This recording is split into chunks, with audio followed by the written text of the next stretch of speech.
OK, je suis arrivée il y a 26 ans euh, parce que j'avais vu une petite annonce dans un journal pour un emploi dans une petite communauté. J'ai une sœur qui habite ici, alors je connaissais la communauté quand même. Et j'étais à Saint-Boniface, j'avais juste complété mon post-bac en éducation, en administration puis counseling et je ne voulais pas enseigner dans les écoles de ville.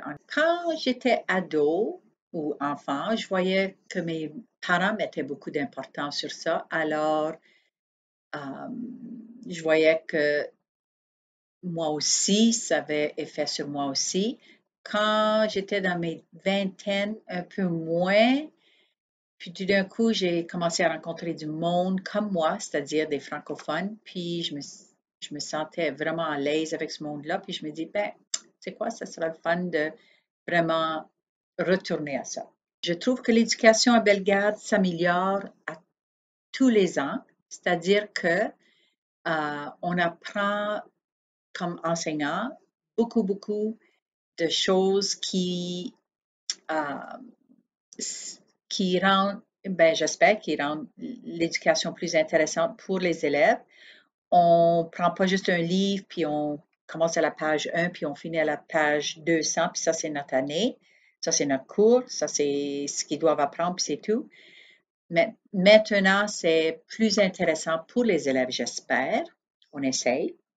Et on regarde leurs intérêts, puis leurs capacités, puis on va de là. Les grands événements, je dirais que c'est lorsqu'on a construit la nouvelle école ici en 1996 et qu'on a fait partie d'un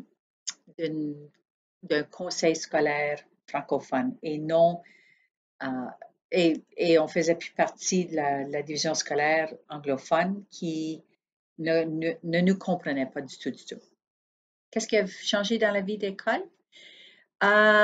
Nos clients, c'est-à-dire nos élèves, c'est plus comme avant, c'est-à-dire il y a 30 ans, 25 ans, euh, les familles, les élèves venaient de familles francophones et tous les enfants venaient ici euh, et parlaient le français à l'école et à la maison. Et petit à petit, c'est devenu des clients où à la maison, on parle que l'anglais à cause des mariages mixtes et il n'y a rien de mal avec ça, là, mais c'est juste une réalité que nous avons maintenant et comme enseignant, comme école, c'est quelque chose qu'on doit travailler avec. Oui, je siège sur le comité de l'ACFB. Ça fait depuis le début de son existence.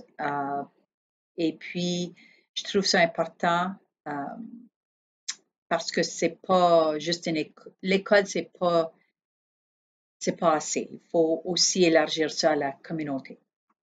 L'avenir de l'éducation bellegarde. Bon, j'espère que ça va être un avenir où euh,